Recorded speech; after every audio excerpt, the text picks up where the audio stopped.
Hello, everybody, and welcome to the Nerdy Affair, where we take our lonely, and I mean lonely bachelor, Dungeons and Dragons, and hook it up with the most spectacular, the most attractive, the most amazing pop culture media. I'm Cody. And I'm Joe, and I was just handed a prepared statement from Dungeons and Dragons that that it requests me to read here at the top of the show. Yeah, Um, yeah, go ahead. okay.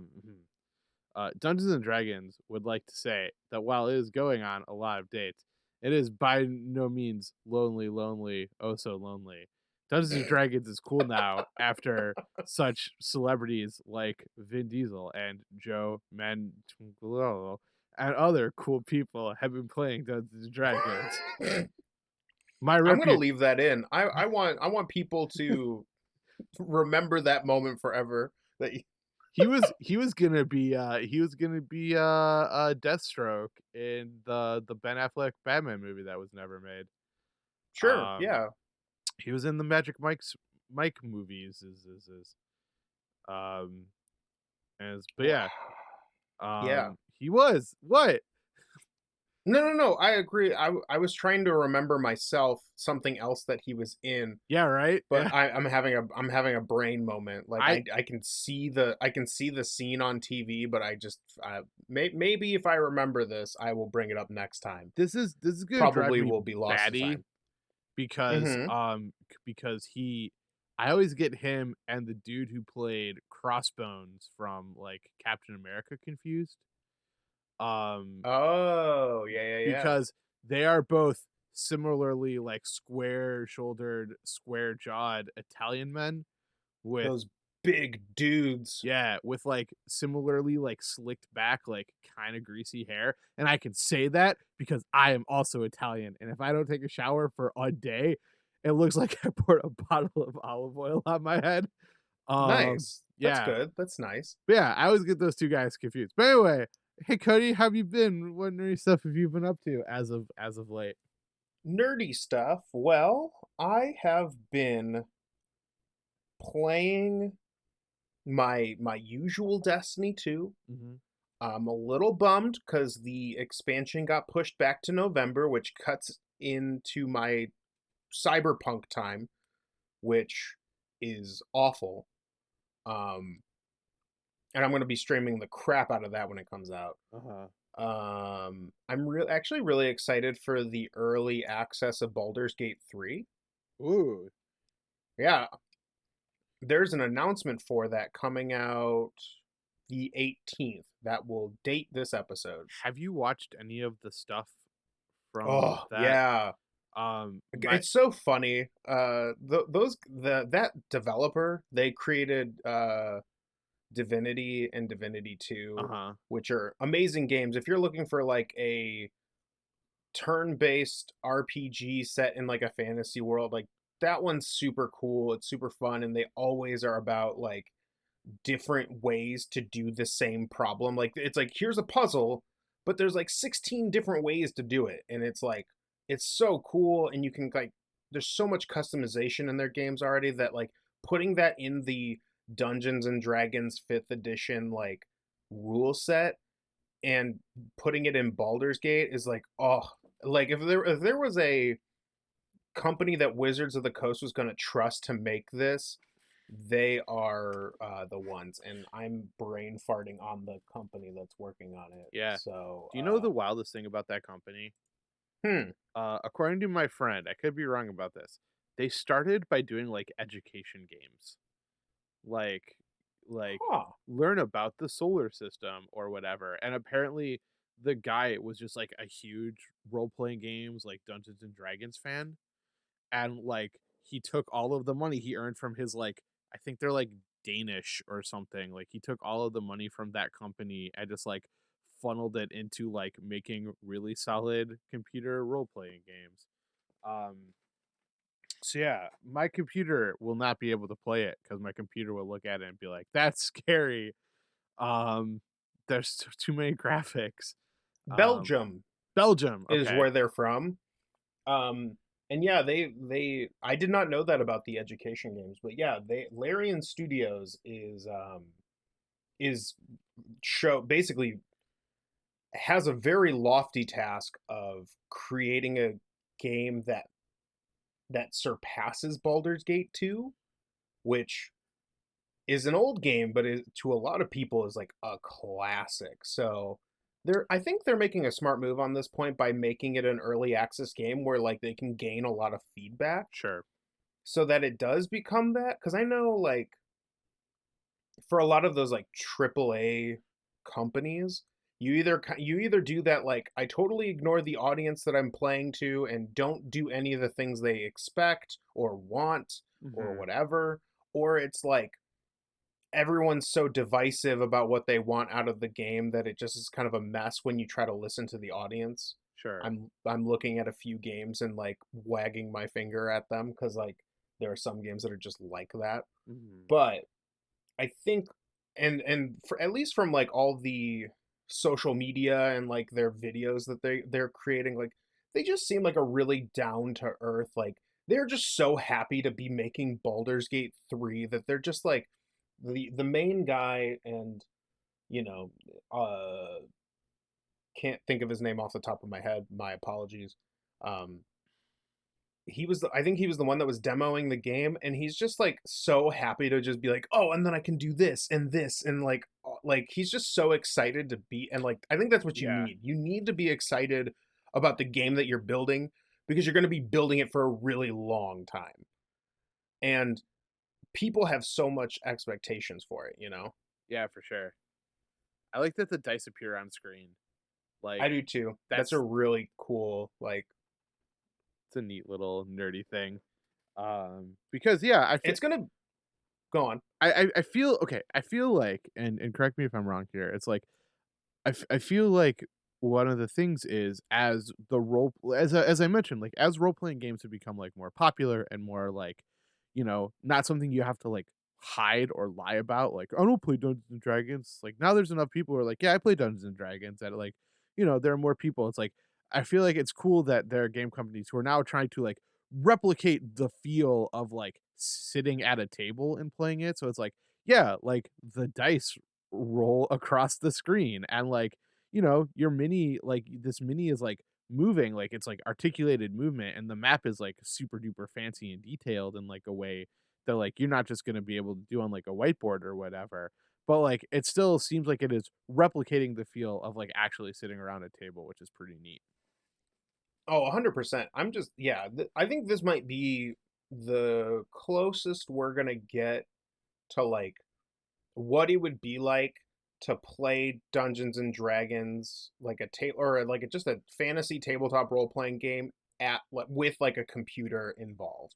Like I think that's the closest we're going to get, at least for now. Um Hmm.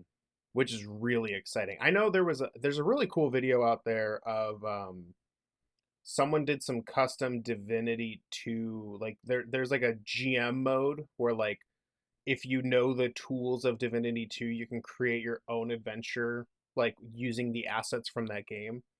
And I think Matt Mercer ran something in it, and that one of these days, like that's the dream, is like I would love to solely run a tabletop role playing game where like I create the assets and like how the game flows through my own like but by like basically building my own game. Hmm. That'd be the dream. That's pretty cool. But enough about my nerdy stuff. What nerdy stuff have you been up Yeah. to? Let's see. I'm continuing to read comics. I'm going back and I'm reading Jason Aaron's or continuing to read Jason Aaron, who's like one of my favorite comic book writers. His Marvel Star Wars comic. That's very good and very fun. Is Um that the Darth Vader one? no. So at any given time there are like 4 or 5 Star Wars titles running at a time, and the first 2 were written by Jason Aaron and Kieran Gillen, and those 2 guys are like they seem to be pretty good friends. Okay. I don't know for sure, but they seem to. they seem to at least collaborate really well together. So, like, Yeah. they have almost always been in a position, like, when they both worked at Marvel, where, like, their stories were at least, like, in conversation with one another. So, they collaborated on a comic called X-Men Schism, which was when you had, like, Cyclops' X-Men on, like, the West Coast, and then, like, Wolverine moves back to Westchester and, like, start founds a new school for mutants on the East Coast. And, like, then they collaborated on AVX, and at the very beginning, like, they said, like, "At the end of this, by the way, there's going to be a very clearly a new Professor X and a very clearly a new Magneto." And then at the end, you're like, "Oh my god, they did exactly what they said they were going to do." So, like, in that case, the 2 storylines were, like, very much in tandem with one another, and Sure. it culminated in a really great, miniseries called Vader Down, which, has now Yeah, that's the one I'm thinking of. yeah, that's the one that has, like, the very cool, very infamous, screen, panel where it's like, um, "Vader, you're surrounded," and he's like, "All I'm surrounded by is fear and dead men," and then it cuts away, and then it cuts back, and, like, Vader is just, like, standing in the middle of, like, 30 dead soldiers. Wow. Yeah, it's really cool. Yeah. Well, it was yeah, the it's nuts that like it also revealed that like basically if Emperor Palpatine was ever seen using the Force, like that person just died because like they just wanted to keep the propaganda going that like he was still very much like that old guy who was just like I Yeah. really love the people kind of a thing. Well, there was a really great issue. It was an annual which is following a rebel who is living on Coruscant, and he's going to free a bunch of senators, but then he's informed that the emperor's coming. So he's like, "No, we can do this. Like, bring in all the spies and stuff." And then you find out that it was just a trap set by Palpatine to blow up the building, kill the senators, and also, like, blame it on the rebels because he is always, like, 4 moves ahead of you no matter what. Um, Oh, Palpatine, pretty cool. Very I evil, mean, but pretty very cool. evil. He's also like the guy who he's kind of like the evil equivalent of Batman, where he's got Yeah, like a contingency plan for basically every fucking mhm, thing on the planet. which was cool until it wasn't. So anyway, Right, right. okay, hey, Cody, who's that down the road? Yeah, I hear the delightful music of Leonard Bernstein, sure. and I see a group of people dancing towards us because it's Yeah. you and a group of adventurers, ev everyone's favorite show. So Yeah, the show within a show, if you will. The game within the game. so anyway, yeah, you and a group of adventurers is when Cody and I try to stump one another by, taking some of our favorite media properties and, um, kind of describing them as if, like, there was an elevator pitch for a D&D campaign. Yeah. Um, so I did it last week. This is a television program. You and a Mhm. team of adventurers have to protect your weird town from an angular eldritch horror. And I'm stumped because I feel like there's an you want me to say the obvious answer from like pop culture like Uh-huh. currently, Yeah, yeah, yeah. but I know that's wrong Okay. Hit me. just because I know that that was your game the whole time. My initial thought was Stranger Things. Ah, See, good and I knew that was wrong because good guess. angular. I thought, oh, maybe he's referring to the upside down, but So I knew that was wrong. But what's the actual answer for the audience and it is myself? Gravity Falls. Oh, fuck me! Wait, I never finished that. What? Huh? Okay, I mean, he's established in season 1. I haven't gotten that far in it. Granted, it's been so long since I've watched it Sure. that like, There's a I think his name is Bill. Yeah. okay, yeah, yeah, But yeah, he's like the big cool. bad and he's an evil triangle. Yeah, so I've got one for you. Hopefully it's a stumper, but Okay. who knows? You and a group of adventurers must accompany an old war comrade through a decadent love triangle with murder in the air. An old comrade, decadent. Love The triangle. medium is book. Book. Yeah. We haven't done that before that I'm aware of. I know we've done comic book, We have done comic books. All right, but this is a book. I will think on this. I will say it again once more for the audience. You and a group of adventurers must accompany a war comrade through a decadent love triangle with murder in the air. Hmm. Right. It's in my noodle. I'm gonna think on it. Hey, if Are you you gonna have do a the noodle guess, dance? no, I'm not doing the noodle dance. Um, Oh, hey, if you guys out there have a guess about what you think it is, send yeah, us your answers using the hashtag um, Phantom Art Adventures. So that's hashtag yeah. Phantom Art Adventures. So Okay. anyway, who's the date? Whose date are So we going on? this particular date likes wow, I can't even think of a good Yeah, this This one's kind of tough. this particular media enjoys long flights in the air. Yes, Uh, long flights in the air, tea, warm tea specifically. warm tea, uh, And getting up to mischief, even though yes. there's a big old looming threat.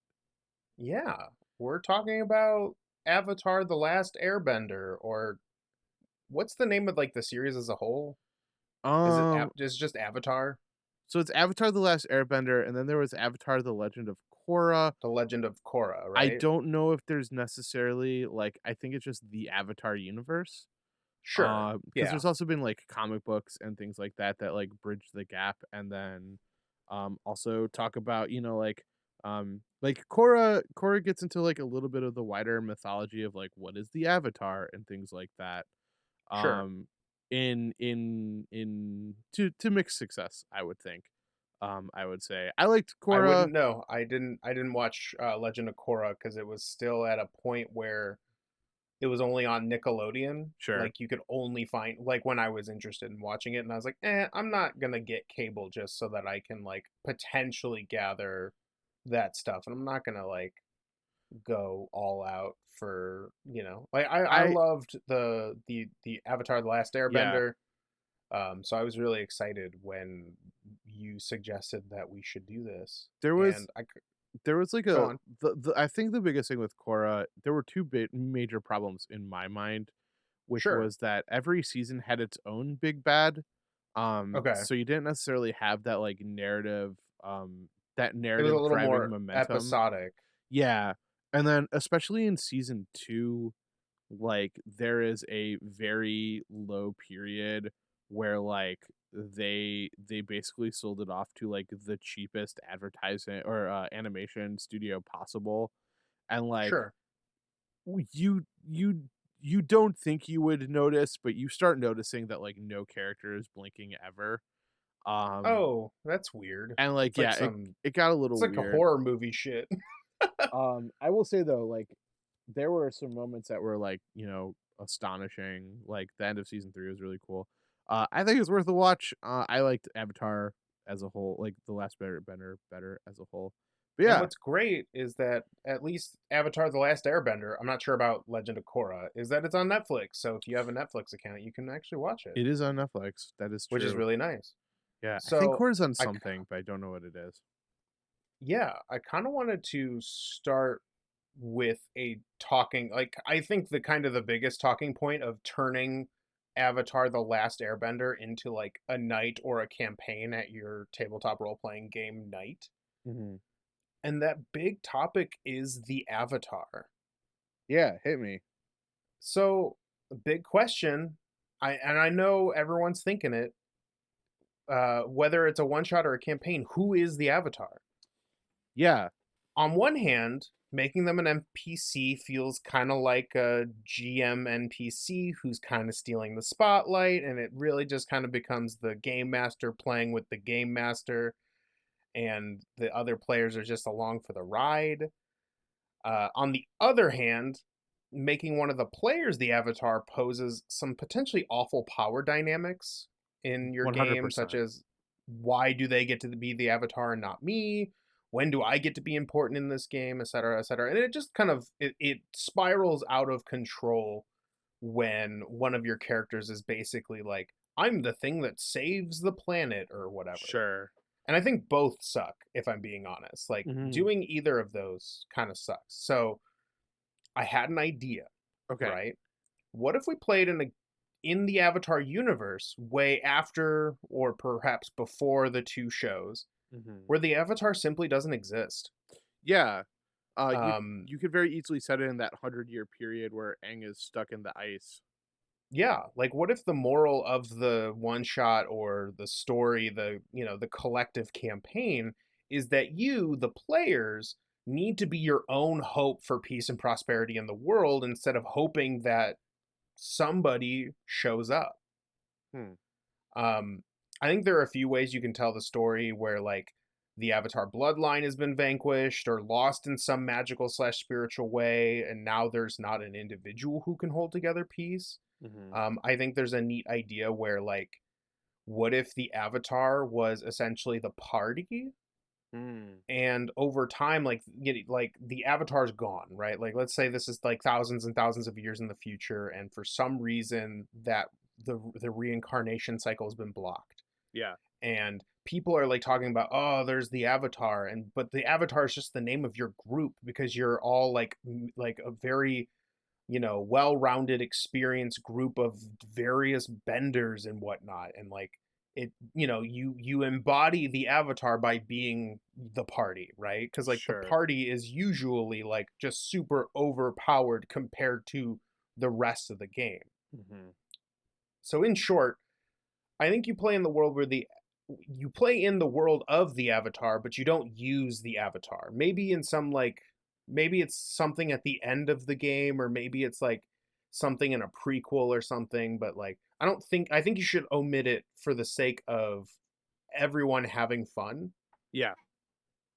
And that's my first tip number 1. Yeah, I agree with that. I think that, it's I feel like it's one of those universes where it very clearly is a world without like, it very clearly can is a world that can stand on its own 2 legs without being a story of the Avatar.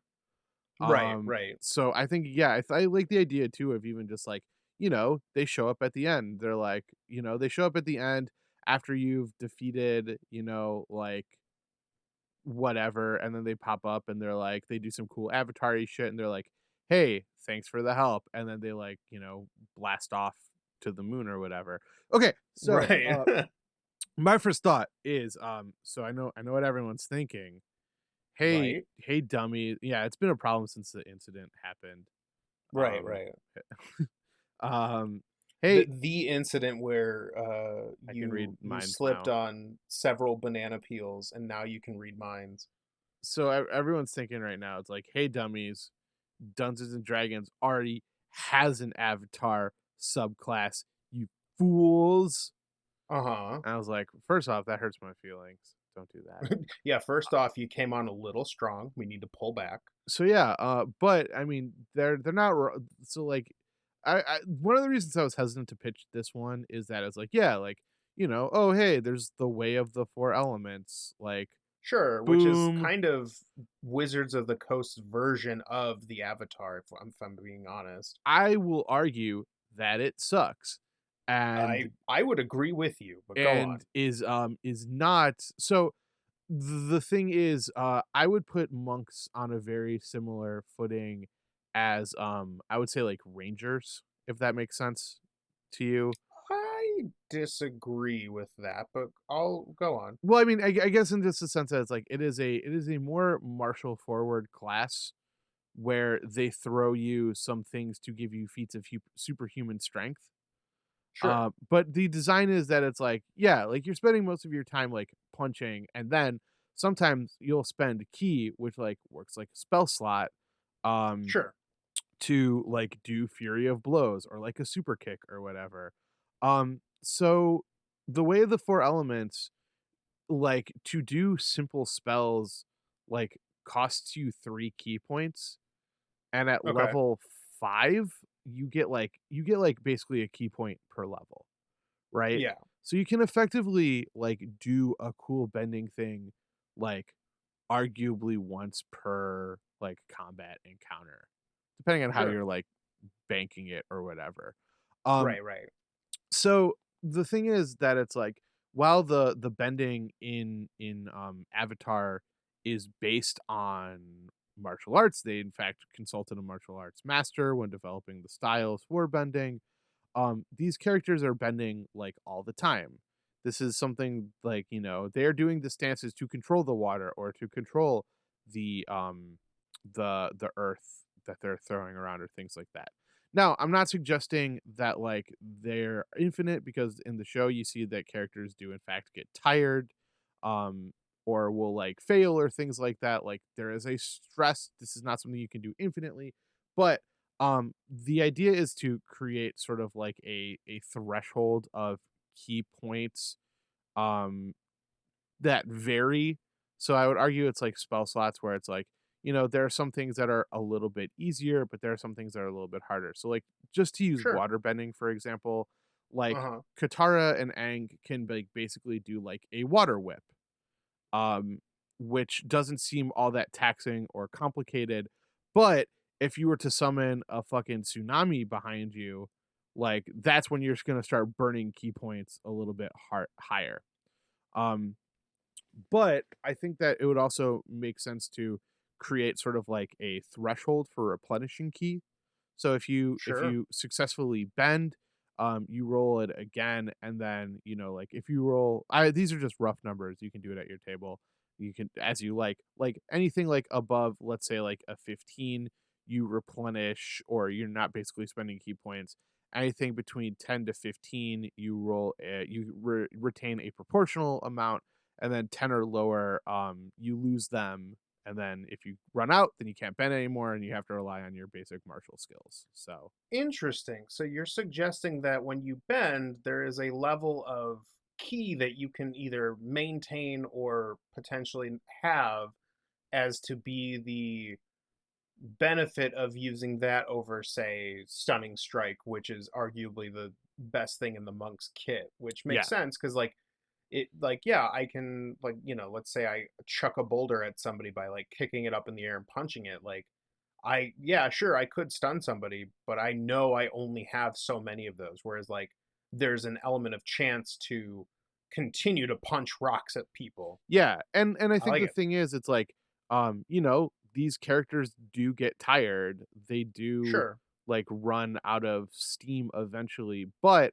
I feel like if you have to like if you do one super cool bending thing and then you're basically out of key points, then it's like that's not giving me the Avatar feel where like I'm running across a field and I'm like pulling water up behind me as I'm running, or like like you said, like I'm kicking a boulder across the field, and like these dudes are like they're kicking a boulder and then they're pulling up a wall of rocks to protect them and things Right. like that. So it's like, yeah, if you can only do it once per, like that's not quite as cool. But yeah. Well, I had a similar point because I Hmm. also agree. I think the Way of the Four Elements monk is probably its weakest in terms of just strength of the class and strength of just like the actual elemental bending, because basically what ends up one of the and this could arguably be a design flaw of the monks in 5th edition Hmm. is that at level 5 at level 5 you get access to a very powerful move called Stunning Strike. Hmm. If you haven't heard of it and you haven't played a monk, it's ridiculously OP. It's a very powerful crowd control mechanic where basically you stun somebody for an entire turn if they fail a save. Hmm. So, the problem with the Four Elements monk is you have to make something that's strong enough to count, like, basically keep up with the fact that, like, if you don't do Stunning Strike, which is the potential for 2 stuns a turn, like, that elemental bending needs to be really good. I also think that I agree with you that there should be some basically cantrip level bending Yeah. where you can do things basically unlimited, but when you want to do the really cool stuff, that's when you start spending key and things like that. So that being said, I instead of creating my own class, I looked to the internet and I found a really good one on GM Binder from basically it's the Way of the Four Elements Monk revision, which was created by Solomon Sinclair. So thank you for that. It's really good and it solves a lot of these issues. Hmm. Basically, it gains monks gain access to elemental cantrips, etc. And like basically their whatever bending you choose has like some low level cool stuff, and then as you grow in that class you get access to really cool water or like whatever bending. So the only tweak that I would do, so that it's more elemental bending, is in the GM binder version of this you can spend a short amount of time meditating to switch between the different elements as you would for as you would be the avatar, right? Yeah. So the only thing that I would change is that you pick one to be. Like if you're a waterbender, you're a waterbender.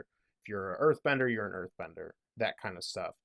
Um, I know that's kind of a nerf because the class technically is balanced around the idea that you can kind of swap these on the fly, but a lot of these abilities are really cool. Like if you're an airbender, you basically, as long as you're if you do Step of the Wind, you get to fly. And that's fucking cool. And like the firebenders, they can punch, like when they fight with their monk weapons or their fists, they can coat their fists in fire to do additional damage. Hmm. uh earthbenders get like a basically a rock shield that like potentially like deflects damage.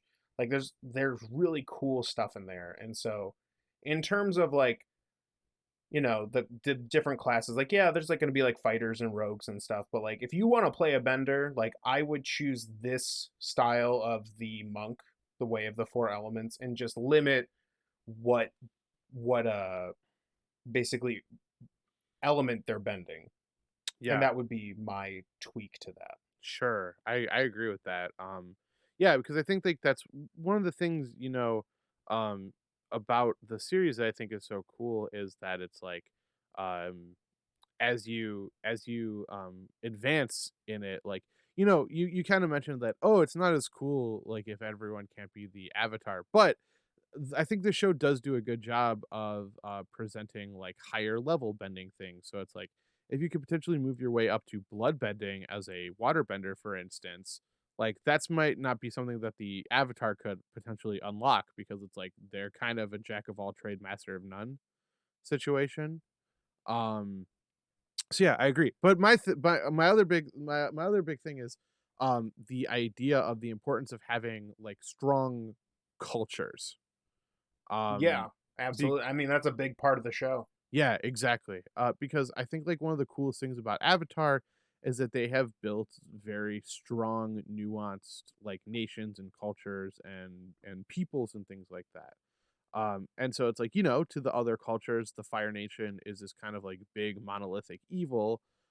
Due to propaganda and things like that, there are a lot of firebenders who might not even, or members of the Fire Nation who don't even know about the things that their government does, or due to propaganda thinks that they're like, yeah, they're like spreading peace and making the world a better place. You have the Earth Kingdom who is under constant threat of the invasion, and they're kind of always portrayed as this like little guy underdog. But in the main city, we have this like secret police that have kind of duped the citizens of this massive city into compliance because it's like, no, there's no war. What are you talking about? But also don't leave the city. Um, they do a really good job of building cultures that like there isn't like a mustachio twirling evil culture and like a stoic noble good guy culture. It really embraces the nuance of like individuals and peoples, and like that while a country or its leadership might not be doing the greatest things, like the people are not all evil simply because they live in an evil place. Yeah, um 100%. and one of the powers of this is, as your party is exploring, there might be a level of prejudice of your various characters, but they might learn to respect one another, talk to one another. Now, I'm not suggesting that it has to end in, like, kumbaya freedom, but one of the big themes of the show is that, like, while, forgiveness might never while a person might never truly be forgiven, it's possible to at least work together to try and make a better world than you came from. So, Yeah. yeah. And then my final thought is more of a mechanics thing, because I know this will come up, especially if you plan on using combat in that one shot or that campaign, is healing. So the idea is that class wise, you're probably not using the arcane or godly casters, things like Mhm. that. So you do need like a version of healing to match the kind of overall style of D&D 5e. So like, you know, having because if you don't alter the way healing works, you'll end up with a TPK or total party kill pretty quickly after several encounters. Um, you can do this several ways, and I'll keep this short. Having more healing potions readily available for the party, make healing kits more viable by potentially giving everybody the healing feat as like just a general built-in feature. Um, there's a healing surge optional rule that lets you spend an action to use up half of your hit die to heal, but you can only do this once before you finish a short or long rest. Um, and finally, you can always scale down encounters and the frequency to ensure that like they can make it through the one-shotter campaign. You still may find yourself pulling punches because dice are dice, and sometimes the goblin crits and deals way more damage than intended. But having smaller, lower CR rating encounters in fifth edition will help if you don't plan on having like healing options available. That or just healing potions as far as the eye can see, or healing kits, maybe rations like while people are eating, give food. Like just think about healing, or otherwise everyone's gonna die before you get to encounter 3. Sure.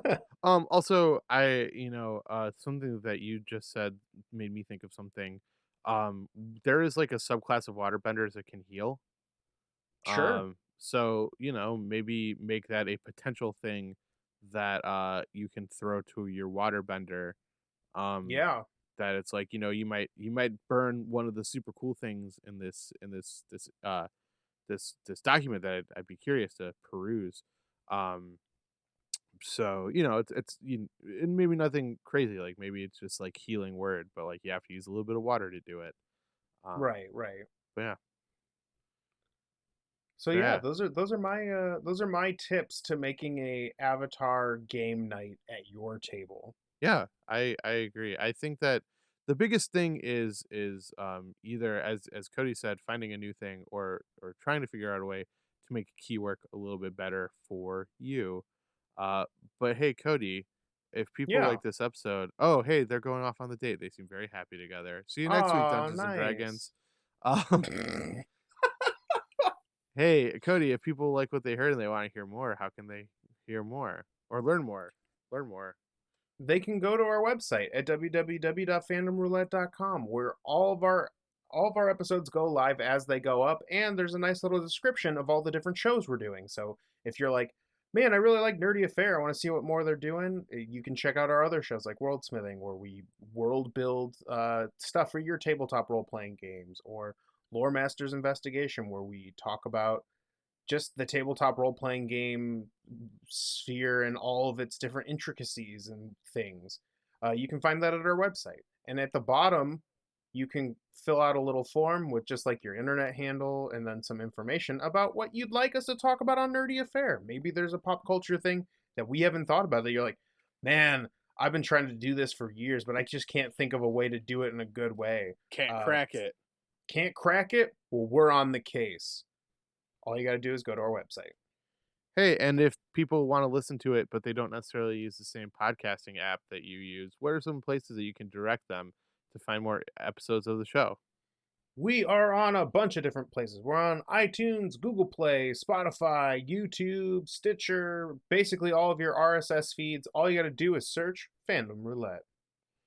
And hey, if people want to like get in touch with us, give us ideas, or send us a funny meme, are there any social medias that they can engage with us on at? Yeah, you can tweet at us at fandomr_podcast. That is our Twitter handle. That is where we post most of our updates and just general chatting to the fandom, if you will. And if you'd like to see memes and updates and stuff, but you're not on Twitter, we're also on Facebook and Instagram. All you got to do is search Fandom Roulette. Also, please remember to like, rate, review, and subscribe. Yeah, Leave a comment, ring the bell, tell a smash it if you're on friend, YouTube. move us up those algorithms, and all of that Yeah, wonderful stuff. Because hey, the when we do this together, we all Im- improve. I don't yeah. I don't Well, I know. don't. That was weird. I don't like that. I mean, we appreciate this, and anything that you can do to help us move up and get up the ranks will help us create more of this and better of this. That Thank you. wasn't a good sentence either, but Thank you you know for what? saving me, Cody. Thank you. So anyway, hey guys, thank you so much for listening to this Yeah, episode of The Nerdy Affair. Signing off for Fandom Roulette, this is Joe, and I'm Cody. and as always, stay nerdy. Stay super nerdy.